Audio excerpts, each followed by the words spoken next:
is connected. Energy, science, quantum physics. This beautiful practice of being rooted in the frequency of love, light, and unity. We are inviting the collective consciousness to awaken and ascend.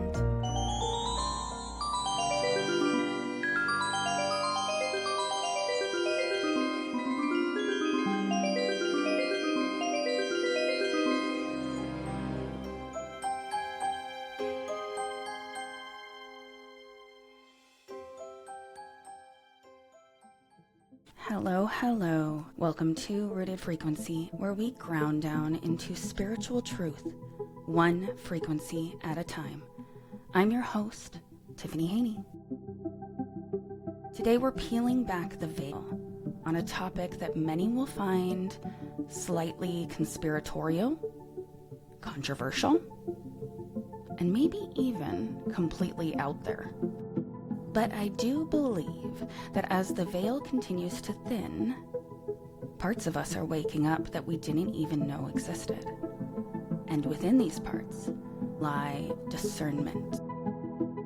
If you're listening with your spirit, not just your mind, I trust you'll feel a resonance, a quiet, undeniable sense of truth. A truth lying beneath what we're about to explore. I'm going to begin with a simple truth that most of you will likely agree with. We are simply souls living a human existence. Let's take it a step further. You are a soul in a human bodysuit, a divine essence, light, eternal consciousness, wrapped in flesh, navigating the world. But here's the question that some of us find ourselves asking today. Can that bodysuit be inhabited by something else? The short answer, yes.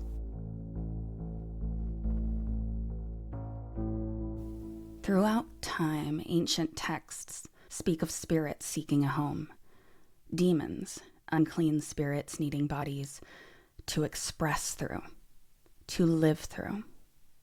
The Bible is explicit. When a demon is cast out, it wanders through arid places seeking rest, and if it finds none, it returns to the house in which it left, often bringing more with it.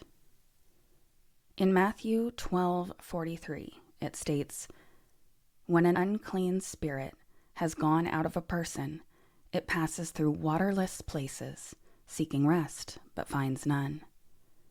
I will return to my house from which I came. And when it comes, it finds the house empty, swept, and put in order. Then it goes and brings with it 7 other spirits more evil than itself, and they enter and dwell there. And the last state of that person is worse than the first. So also will it be with this evil generation." Now, this passage is foundational. It clearly describes demonic spirits seeking habitation if those vessels remain unguarded, often bringing reinforcements, a chilling warning about spiritual vacancy and vulnerability. Now, these scriptures suggest that spiritual beings actively seek physical embodiment, and that our bodies, our houses, can become homes for something else if not spiritually filled and protected. So what happens when people offer up their vessels? We're talking about modern day soul selling, especially in celebrity culture. People chasing fame, fortune, influence, often through contracts or ritual acts. Some of these contracts go far beyond the metaphor. Many celebrities, yes, even ones that you love, give us signs, subtle cries for help, wrapped in symbolism, interviews, lyrics, and performances. And these aren't just random images, they're ritual signs. Forms of spiritual witchcraft, codes passed among the initiated. Why do they do it? Well, because the more we see them, the more we participate unknowingly. The more power it gives these entities. It's an energy exchange. Attention is currency, and these signs, they often trace back to ancient orders, secret societies rooted in occult knowledge, many of which openly discuss demons, ritual, and dark pacts. But more on that in a bit. First, we need to look at how this goes beyond celebrity. To truly understand what is happening right in front of us, that we are part of an ancient war, a war on heaven itself. The goal? To corrupt our divine DNA, to reproduce through human bodies, to inhabit and degrade the original blueprint. I know I have briefly mentioned in past episodes Genesis 6, because the Bible doesn't shy away from the idea that non-human entities have interfered with humanity on a physical level. In fact, in Genesis 6, we find something chilling. It reads, "The sons of God saw that the daughters of men were beautiful, and they took them as wives. And the Nephilim were on the earth in those days, and also afterward." And who were these sons of God? Ancient tradition and many scholars believe that they were fallen angels, or watchers, who left their spiritual realm and entered into the human story physically, literally taking human women and producing hybrid offspring, the Nephilim. These weren't just tall people. They were genetic anomalies. They were mixing realms, spiritual and physical DNA. So they were powerful, corrupted, and not part of God's original design. And this act of interference, this cosmic violation, was so severe that it triggered the flood of Noah. But here's where it gets deeper. The book of Jude tells us, in Jude 1:6, "The angels who didn't stay in their own domain, but left their proper dwelling, he has kept in chains under darkness until the day of judgment." These beings were punished, yes, but not all were locked away. The legacy of what they did echoes through time. Because if we jump to Daniel 2, chapter 2, verse 43, a cryptic prophecy. "They shall mingle themselves with the seed of men, but they shall not cleave to one another." Who is they? Some believe this is a prophetic warning, that in those last days the same kind of mixing will happen again. And Jesus himself said in Matthew chapter 24, verse 37, "As it was in the days of Noah, so it shall be in the days of the Son of Man." So the days of Noah, the Son of Man. What does that mean for us today? It seems to mean that the war is not just spiritual. It's genetic. It's about vessels, bodies, souls, lineages, identity. It's about whether we will remain true to our original blueprint or whether we will allow something else to take root inside. Consider the fact that demons don't die like us. They persist. Some live biblical length lifetimes. I mean, in the Bible, people lived 150 years. So what if they kind of go dormant in order to not be recognized for how long they're living? Maybe even taking on a new identity? Could that be why we have so many celebrity doppelgangers? Haven't you seen all of those comparisons where they show like Keanu Reeves looks like the same person from the 1800s in a painting? Could these new stars resemble these past ones so eerily because they didn't die? Maybe they just changed form. Now, fast forward to today. If you're paying attention, not just with your eyes, but with your discernment, with your spirit, with your third eye, you'll see echoes of this ancient invasion everywhere, especially in the celebrity culture. Let's call it what it is, modern soul selling. And yeah, that sounds dramatic, but what we're seeing in the entertainment industry, in politics, in global influence, it's not just ego or addiction or mental illness. There are contracts being made, spiritual ones. Let's go through some real-life examples. Take Beyonce. She said on camera that she has an alter ego, Sasha Fierce, that takes over when she performs. She admitted becoming someone else on stage. Her exact words actually were, "I have someone else that takes over when it's time for me to work and when I'm on stage. This alter ego that I've created, that kind of protects me," end quote. Now, it's one thing for a celebrity to embody a certain persona when they are on stage. I do understand that. But what does she need protection from?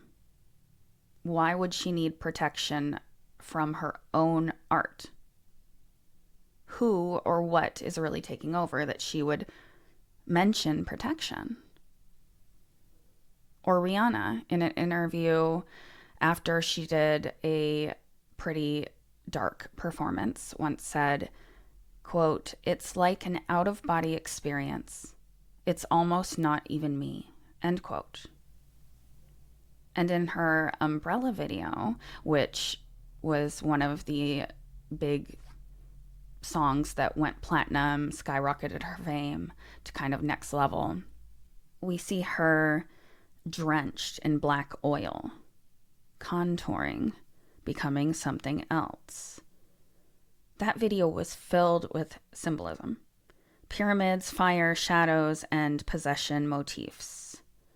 And she even says the line, quote, "You can run into my arms. It's okay. Don't be alarmed.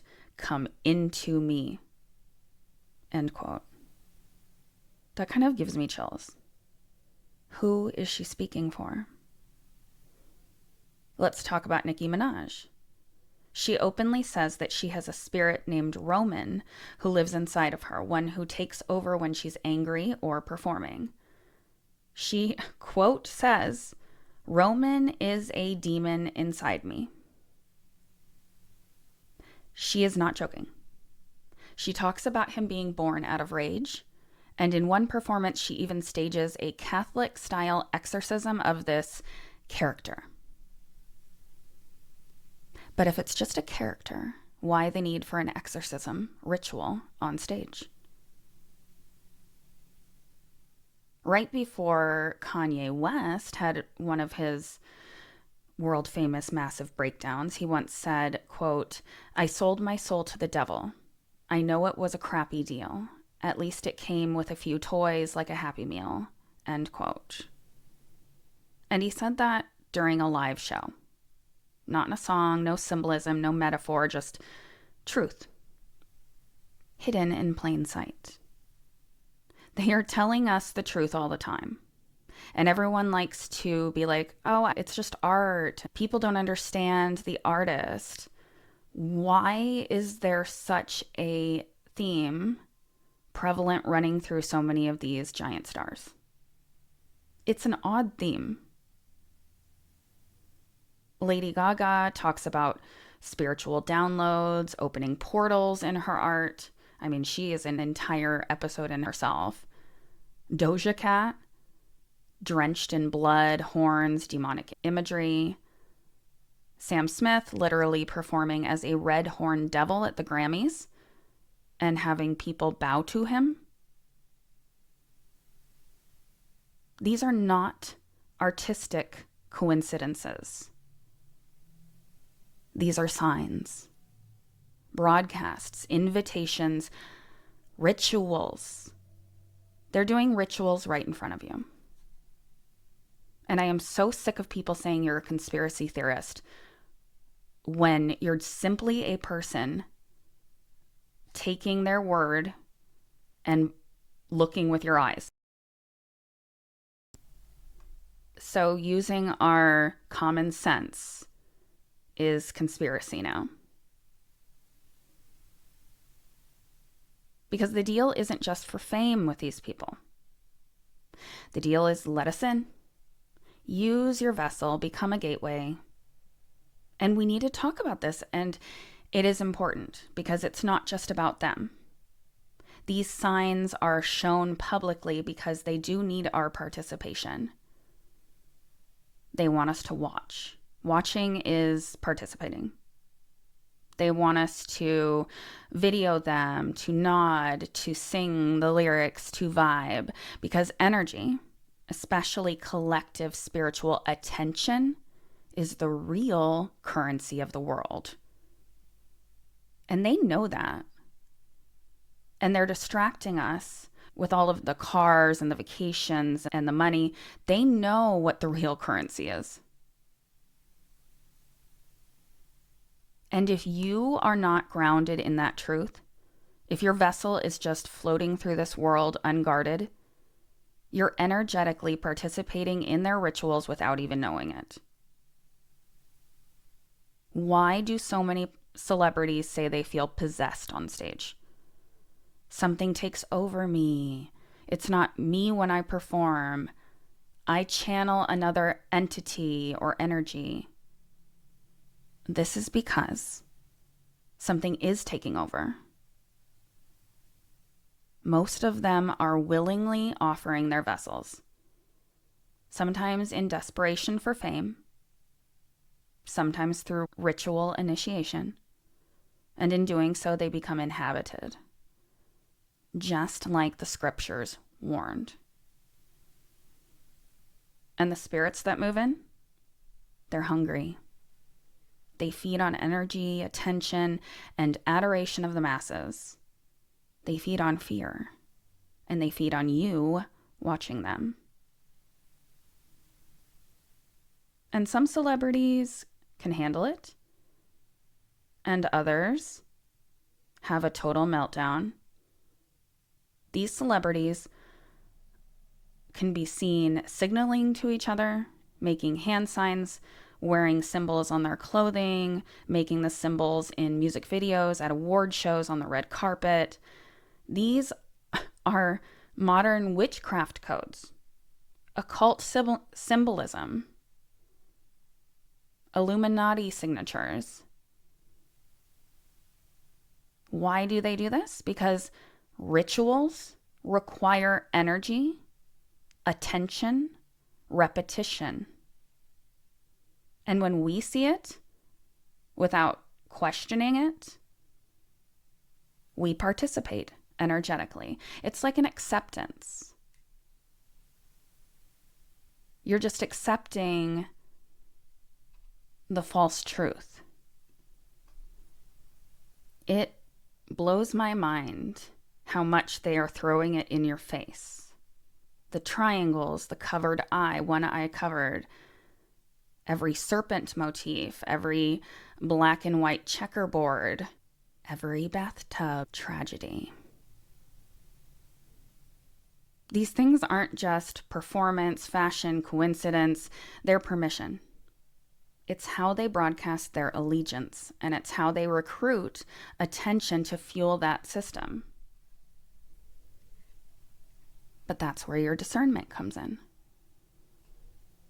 As the veil continues to thin, your spirit will start to recognize what your mind can't explain. It's going to be a feeling of unease, tightness in your chest when you watch something, or it seems off, but you can't put your finger on it. Or even just disinterest in the things that you used to listen to or watch. That's not paranoia. It's your spirit remembering. Because deep down, we know we are in a spiritual war. There are even examples historically, this idea of selling one's soul or making spiritual contracts with dark forces. It goes back centuries and millennia. First, we're going to look at the story of Faust.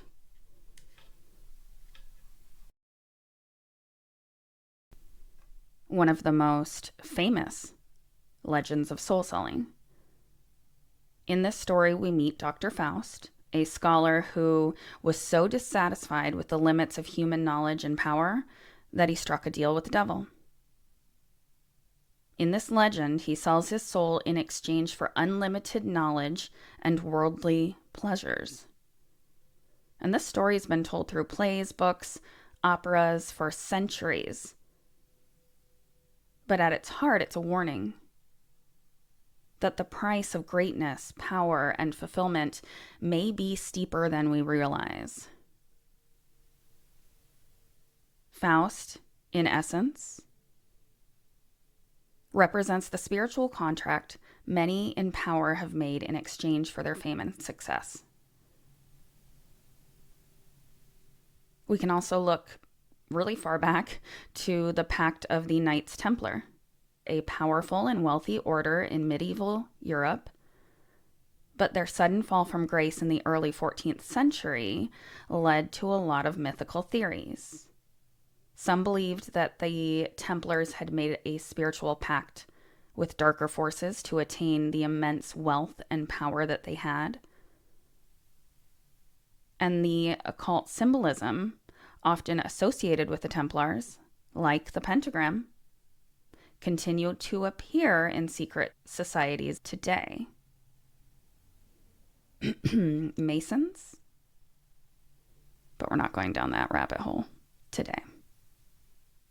Many believe the Templars were accused of worshipping Baphomet, a symbol linked to demonic forces, and that their downfall was a direct result of those dealings. The fear was that they had sold their souls for wealth and power. Then look at the 18th century in Scotland. The Highland clearances, devil's bargain. So landowners and the British Crown sought to forcibly remove the poor from their ancestral land.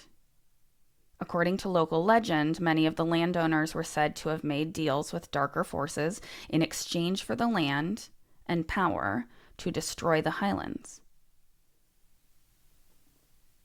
The idea that the devil would grant them the authority to evict entire populations and even raise armies has been passed down in Scottish folklore. In these tales, landlords were said to be possessed by a greed so dark it could only be satisfied.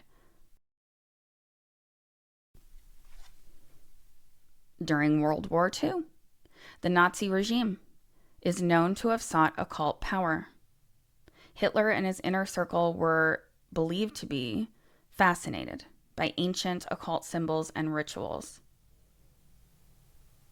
seeking mystical powers to control the masses and win the war. Many historians speculate that the Nazi regime's obsession with the occult and the ritualistic cult-like worship of Hitler was a way of channeling dark spiritual forces. Some even suggesting that the pact was one of corruption, where the human soul was sacrificed in the name of a higher power, leading to atrocities that cannot be explained by mere human evil alone.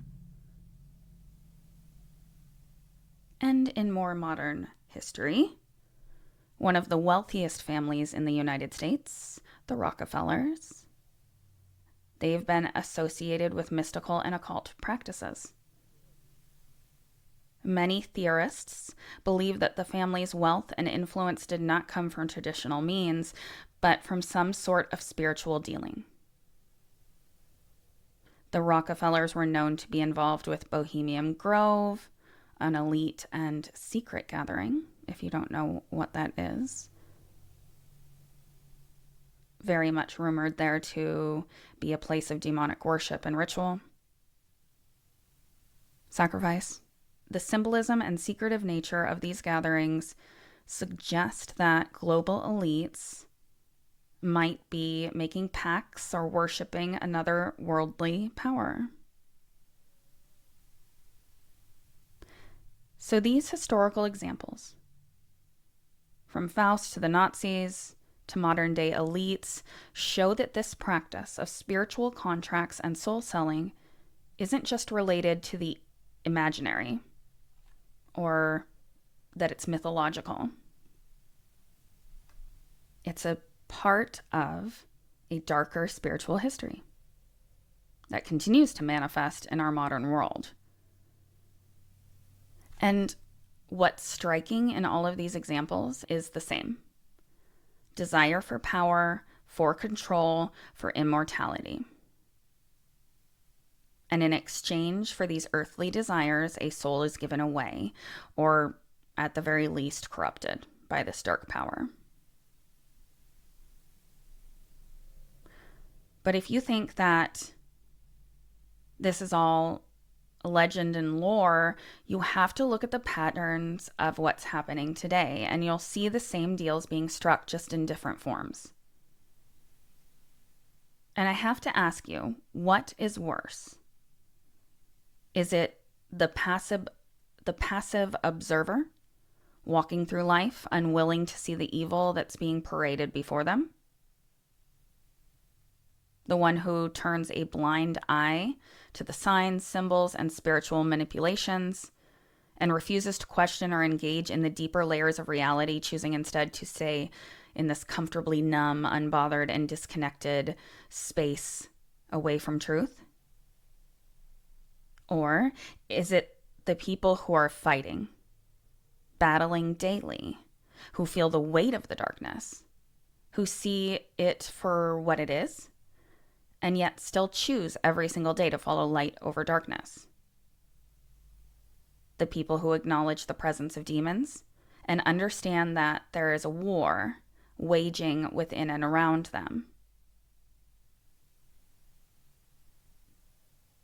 We need to be able to say, I will not give up my soul. I will not give in to dark forces that seek to claim me.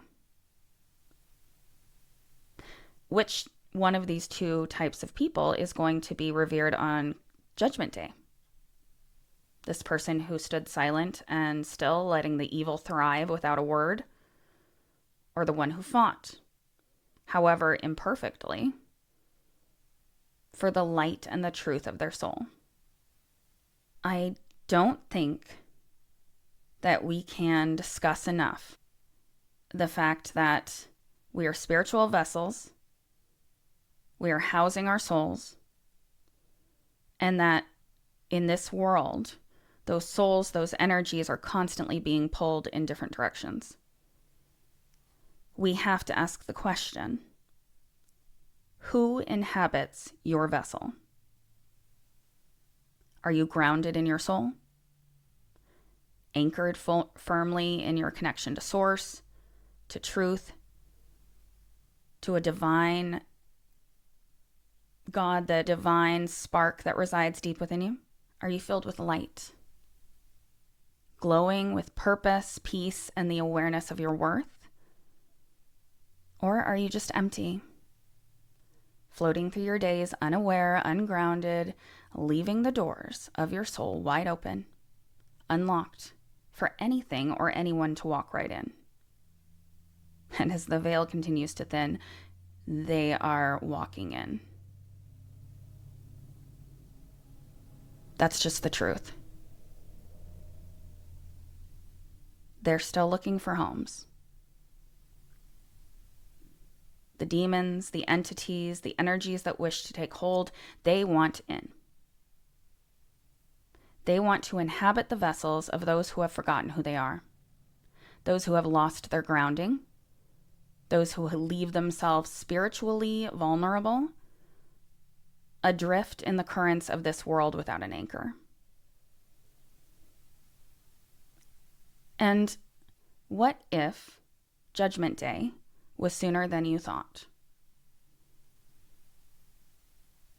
This is a concept that many will find unsettling because people don't like to think about that, but it is essential to understanding the nature of our current reality because we are living in the little season. If you don't know about this, listen up. I'm going to start by talking about James chapter 4, verse 14. Whereas ye know not what shall be on the morrow, for what is your life? It is even a vapor that appeareth for a little time and then vanish away. This scripture echoes the idea that our time in this world is limited and should be used wisely.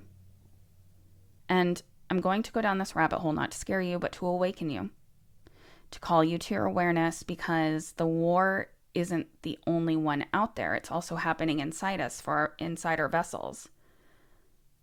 And we are called to talk about it. Every day we make choices about what we allow in, what we align with, what we choose to stand for.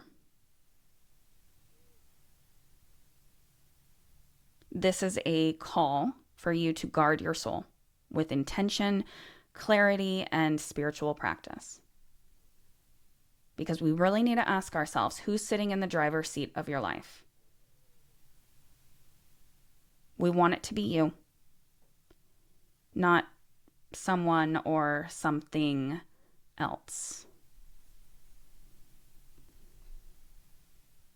So the little season is a time before Satan is bound. And according to scripture, Satan reigns over the realm, earth, at this time. A lot of people are starting to talk about the fact that this is not a future event. We're not waiting for Jesus to come back. This already happened a long time ago. And right now we're in that little season. The evidence that Satan's influence is active and pervasive is everywhere. According to Revelation 20, the binding of Satan is a future event, yet to take place. So many people, like myself, speculate we are in this period prior to that, in the midst of a world where Satan's power is not only real, but it has a significant impact on the course of human affairs. Let's break that down. Revelation 20, verse 1 through 3. Quote, "And I saw an angel come down from heaven, having the key to the bottomless pit and a great chain on his hand. As he laid hold on the dragon, that old serpent, which is the devil, and Satan, and bound him 1,000 years, and cast him into the bottomless pit, and shut him up, and set a seal upon him, that he should deceive the nations no more, till the 1,000 years be fulfilled, and after that he must be loosed a little season."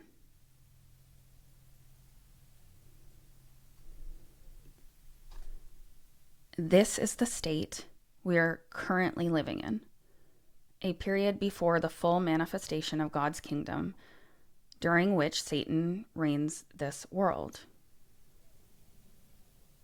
Let's look at Ephesians chapter 2. The Apostle Paul is speaking directly to the influence that Satan has over the world. Quote, "And you hath he quickened, who were dead in trespasses and sins, wherein in time past ye walked according to the course of this world, according to the prince of the power of the air, the spirit that now worketh in the children of disobedience." In these verses, Paul refers to Satan as the prince of the power of the air, indicating that he holds sway over this spiritual realm, this world, this atmosphere. This course of the world is under Satan's influence, meaning that the systems of power, governments, ideologies, and media reflect his reign. The world's values, look at them: materialism, self-glorification, pleasure, spiritual apathy. These are products of satanic influence. In 2 Corinthians, Paul makes a strong statement about Satan's ability to blind the minds of those who do not believe in the gospel. This reads, quote, "In whom the God of this world hath blinded the minds of them which believe not, lest the light of the glorious gospel of Christ, who is the image of God, should shine unto them." Satan is referred flat out here as the god of this world, having powerful influence over minds of unbelievers, keeping them from seeing the truth of the gospel. This verse makes it clear that Satan still has significant control over the spiritual blindness of the world. His authority and influence are not something of the past or of the future. They're very much present and ongoing. In Matthew chapter 4, Satan flat out claims this earthly kingdom when Satan tempted Jesus in the wilderness. This one, quote, "Again the devil taketh him up into an exceeding high mountain, and showeth him all the kingdoms of the world, and the glory of them, and saith unto him, All these things will I give thee, if thou wilt fall down and worship me." How can the devil be tempting Jesus? What kind of power must he yield? We know that Jesus rejected the offer, but Satan is clearly claiming to be the ruler of this world. If Satan were not in control of the world's power structures, there would be no reason for him to offer them to Jesus in the first place. This passage further supports the notion that we are currently in the time before Satan is bound, a time where he still exerts considerable influence over everything. All we need to do is look at the world today. We can see very clear signs that Satan is actively reigning over this realm. His influence can be seen in various areas of life. There's global deception. There's so much misinformation, spiritual confusion, disconnect.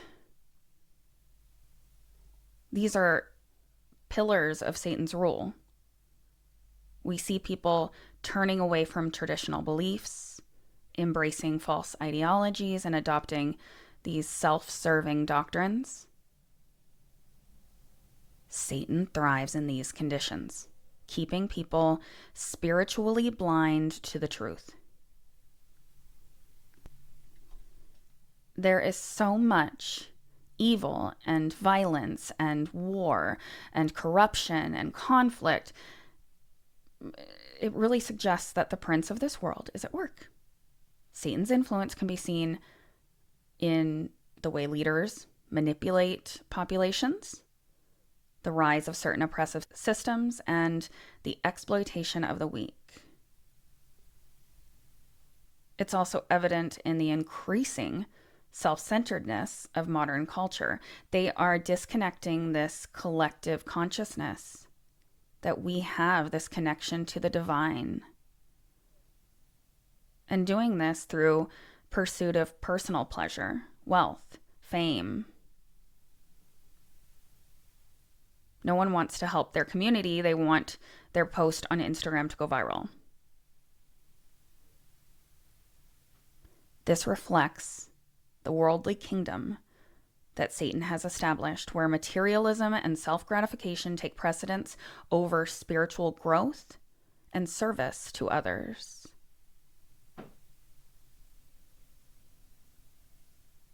Now, Satan's reign doesn't last forever.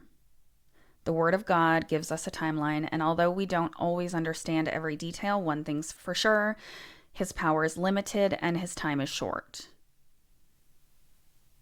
But before his final judgment, before he's bound and cast down for good, there's a season where he's given authority to rule, deceive, and dominate. The Bible calls him the God of this world for a reason. And in this influence that stretches across our governments, religions, cultures, his greatest weapon? Deception. We see this in the very beginning with Adam and Eve, Satan tempting and corrupting these divine beings.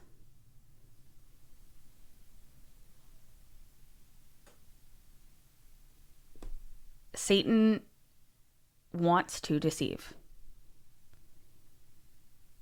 He comes through the media, carefully crafted into an ideology, and uses imitation as a tool, mimicking the light so skillfully that even the discerning struggle to tell the difference.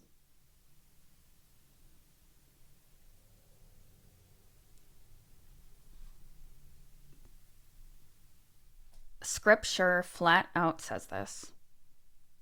In Revelation 12, the scripture reads, "And the great dragon was cast out, that old serpent called the devil and Satan, which deceiveth the whole world." There it is, plain and simple. Satan's domain is deception, and his reach is global. The whole world is under his spell unless they have been awakened and sealed by God. In 2 Corinthians 11, verse 14-15, it states, "And no marvel, for Satan himself is transferred into the angel of light. Therefore it is no great thing if his ministers also be transformed as the ministers of righteousness." So again, we're warned, don't be fooled by appearances. The most dangerous entities don't look evil. They pose as enlightened, as helpful, even as holy. Satan's army doesn't just consist of these shadowy figures, only showing up in our murderers and the people that we can plainly see are bad. They come in the form of influencers, politicians, spiritual gurus, and even pastors. And their mission is singular: to twist, manipulate, and counterfeit the divine, to pull as many souls as possible away from God before time runs out. Deception is just the entry point. It's the seduction. Because once the veil is pulled back and you start to see through the lies, you begin to understand the bigger agenda: corruption. See, Satan doesn't want to just mislead you. Satan and his fallen ones want to contaminate you, to contaminate what God made pure. They want to defile what was once holy. Because this rebellion isn't about power. It's about revenge. Revenge against God. Revenge against his image. Revenge against us. How do you strike back at the perfect creator? Well, you go after his most beloved creation, humanity. You pollute the blueprint, twist the design, mock the divine order. It's not just about the temptation, it's about the infiltration. This is not something new. This war has been raging since Genesis, and Scripture gives us glimpses of it right from the beginning.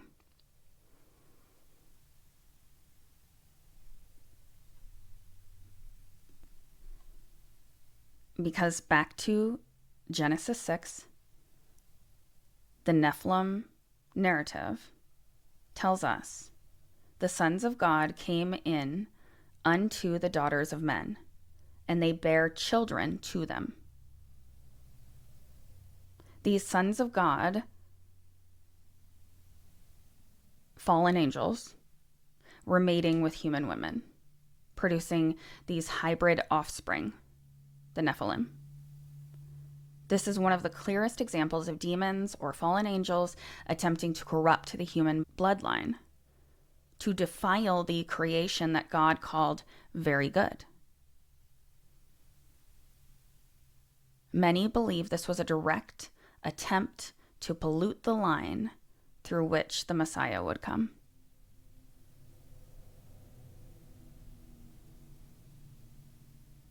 In Jude 1, verses 6 through 7, and the angels which kept not their first estate, he hath reserved in everlasting chains under darkness. Jude confirms that there were angels who rebelled in unnatural ways, likely referring to Genesis 6, and that their punishment was severe. This ties to the idea that these beings violated divine boundaries to contaminate and defile humanity.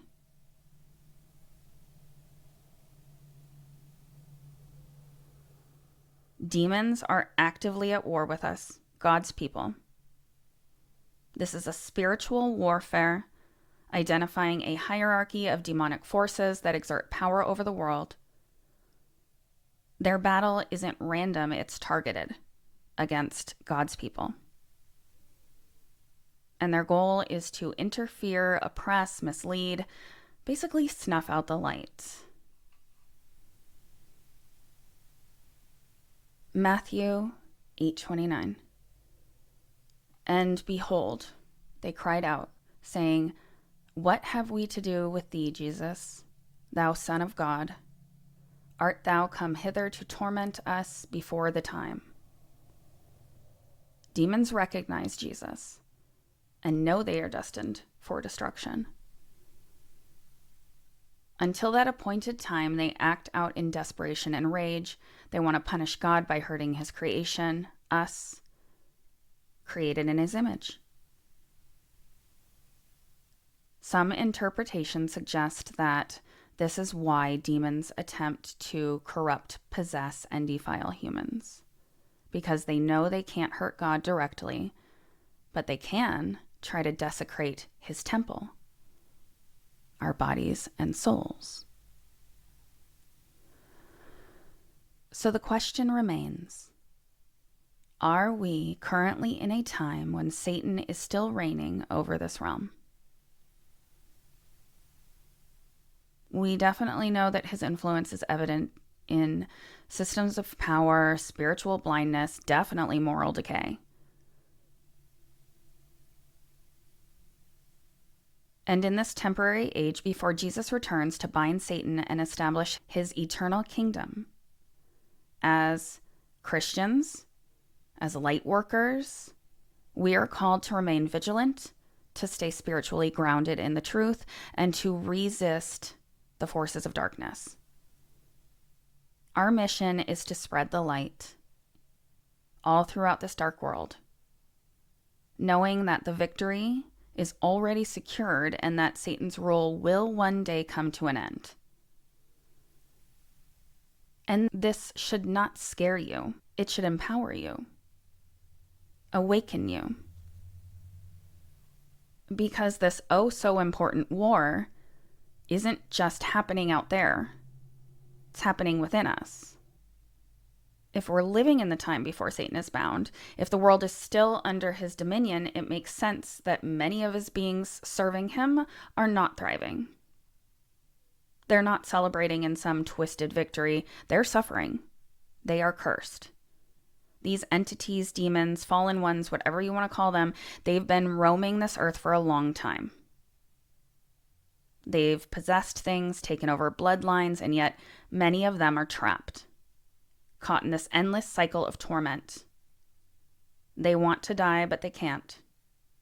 Bound to this plane until a divine order removes them or until they burn out in their own madness.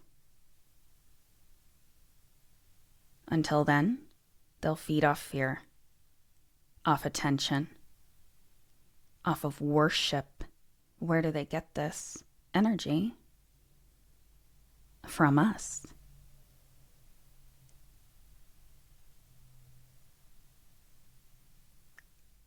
Only we can decide how sacred our vessel remains. So when they are coming at us from all directions, from the mass media, from the adoration of celebrities, from millions unknowingly offering energy in the form of obsession, envy, and entertainment, they've built these systems, entire empires designed to funnel that energy to themselves. That's the trade. That's the contract you are engaging in. You give them your soul, your influence, your platform, and they feed on what follows.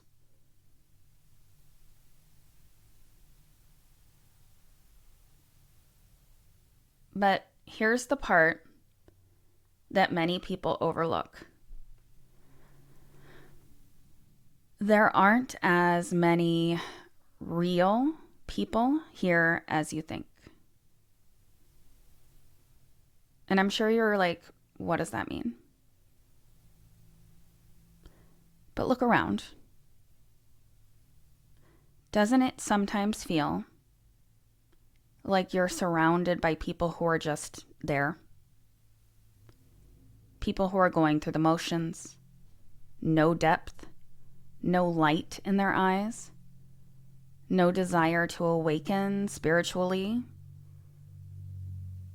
no curiosity about their origin, about the world, no resistance to obvious lies. That's not a coincidence.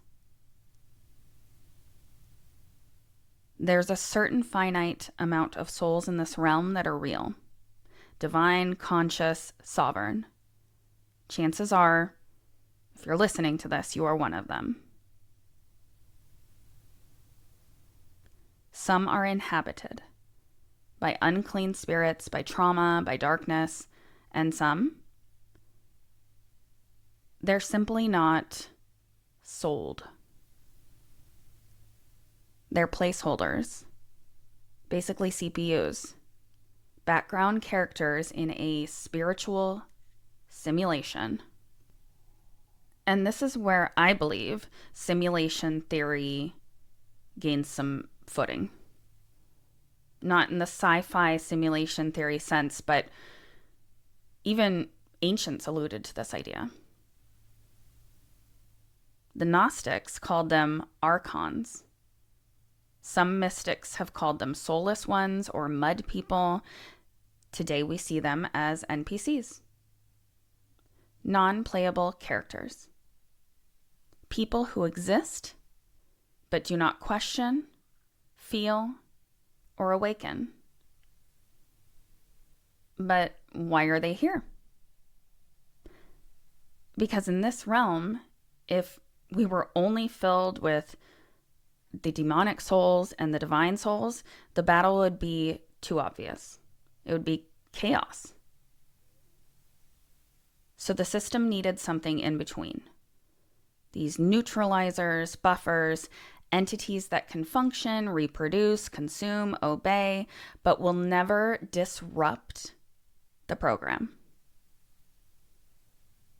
They maintain the illusion of a populated world, but spiritually, they're blank slates. And this is where the veil becomes so critical. Because when you start to see it, and I mean really see it, you realize that the war isn't just good versus evil. It's also real versus artificial. Awake versus asleep. Divinely created versus system inserted.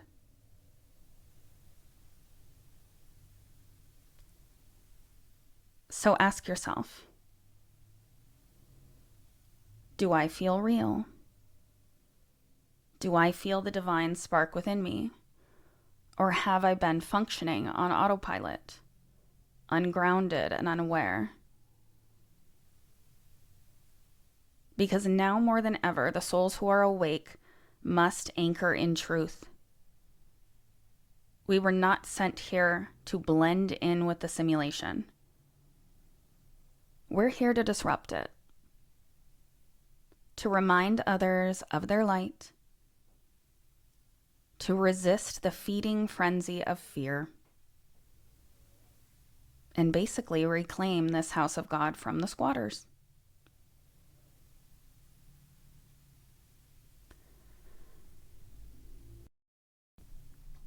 So, where does all of this leave us? Well, if you've made it this far, if you're hearing this and something in you stirs, remember, you're not crazy. Don't be gaslit. You're not alone. You're likely one of the few with eyes to see and ears to hear. We are in a spiritual war, people. And while the world wants to numb us with entertainment, distraction, life stuff, life be lifing, that's stuff to distract us. The soul knows the truth when it hears it. So how do we protect our vessel? How can we guard it? Because I hate it when I listen to these podcasts that explore these concepts and at the end you're going, okay, what do I do with this information? So I'm going to provide you with tools to protect your spiritual energy and maintain a strong, grounded presence in the face of all that seeks to distract, distort, and claim you. The key to protecting your vessel is awareness. And not just awareness of external forces, but awareness of your own energy, your own spiritual state. Because if you're not aware of what's happening inside of you, you are already at risk. So 1, start with grounding. Reconnect with the earth. Simple, stabilizing. When you're grounded, you anchor your energy so that it doesn't get swept away in the chaos or overwhelmed by external influences. One of the simplest ways to do this is walk barefoot on the earth. Whether grass, sand, or soil, feel the ground beneath you. Imagine yourself as a tree with roots growing out from your feet, spreading into the earth. You can do this from inside too, if you're unable to go out. Number 2, we need to shield our energy. Create sacred boundaries. Just as you put on clothes to protect your physical body, you must also put on a shield for your spiritual body. There are many ways to do this, but one simple method is to visualize a white light surrounding you.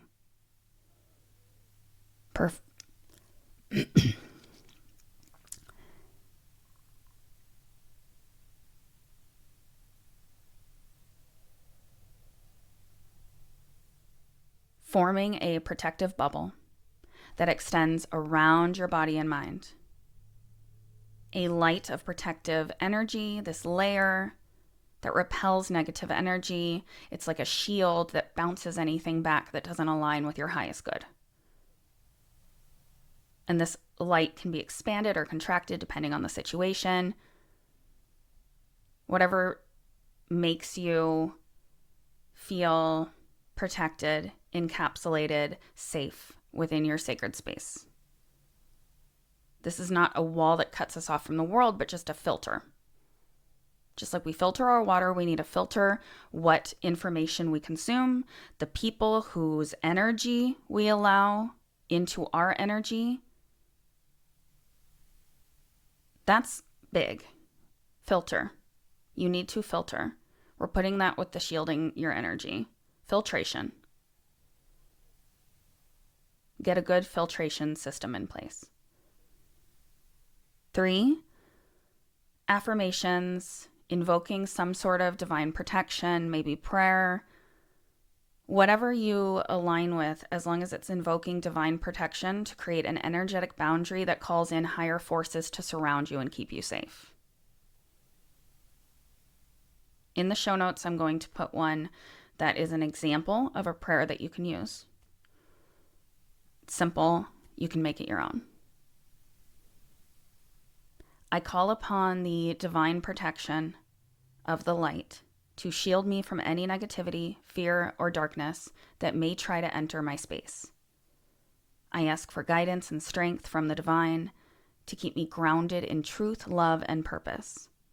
May my soul be protected and aligned with my highest good. You can also do affirmations if prayer doesn't feel authentic to you. Never do anything that doesn't feel authentic to you. You could try every morning repeating to yourself, I am grounded in my truth. I am surrounded by divine light and protection. No force can enter my vessel without my permission. I choose the light. I am protected. Because an affirmation is not just words. You are making a spiritual declaration, setting your intention, shaping your reality. Crystals are incredibly powerful when it comes to spiritual protection. I recommend black tourmaline, amethyst, or obsidian, but there's a bunch of others, if those don't resonate with you, that can absorb negative energy and provide a spiritual shield. You can wear them as jewelry, carry them in your pocket, or place them all around your home. Black tourmaline is amazing in particular because it can absorb and transmute negative energy. It's an excellent choice for protection. You can use these stones to amplify your protective shield, strengthen your boundaries, and absorb any unwanted energy that tries to enter. And 5, cleansing and releasing. This is the last step. We have to regularly cleanse our energy. Because just as our physical bodies can accumulate dirt and you have to shower, or toxins, your spiritual body can pick up negative energy, attachments, influences. Regular cleansing ensures that you stay clear and open to higher frequencies. We have to be clear to allow these divine coded messages or upgrades to come in. And there are so many ways to cleanse our energy. One of the easiest ways is smudging with sage or palo santo or cedar. The smoke from these sacred herbs help to clear and reset the energy. I have heard many a spiritual person say that sage is ridiculous and they're never going to tell people to sage and smudge, but it's not a cure-all. It's not going to fix your life, but we do have to cleanse things. You know, it's just like if someone was dirty and I said, get some water. Water in and of itself isn't going to keep you clean for the rest of your life. You have to bathe, shower. And that is another method. Bathing in salt water. Sea salt, in particular, the pink Himalayan sea salt I like to use, it is very purifying. You put that in your bath. Or even you can just wash your hands, like you don't have a bathtub. put it in a little basin and wash your hands with that salt water to clear away negative vibrations. All of these practices are simple, and they're not just fluff, woo-woo, ritual. They are tools of spiritual defense. They help you to reclaim and fortify your vessel, ensuring that only the purest energy can inhabit it. And as we continue to live in a world where spiritual warfare is very real, where both light and dark seek to claim our attention, our energy, and souls, you must remain vigilant. You must know who you are, what you stand for, and most importantly, you must protect your vessel. Because as I said earlier, they are still looking for homes. And the question is, will your home be a place of light, peace, and divine presence? Or will it become an empty shell, vulnerable to the dark forces that seek to infiltrate it? You hold the key to your own protection, your own power. You just have to claim it. Stay vigilant, stay rooted, and above all, protect your vessel. Thank you so much for joining me. Again, I'm Tiffany Haney. This has been Rooted Frequency, and if this episode resonated with you, please share it. Speak your truth, because light disrupts darkness. It always has, and it always will. Until next time, stay grounded, stay awake. I love you all. Bye. Everything is connected. Energy, science, quantum physics. This beautiful practice of being rooted in the frequency of love, light, and unity. We are inviting the collective consciousness to awaken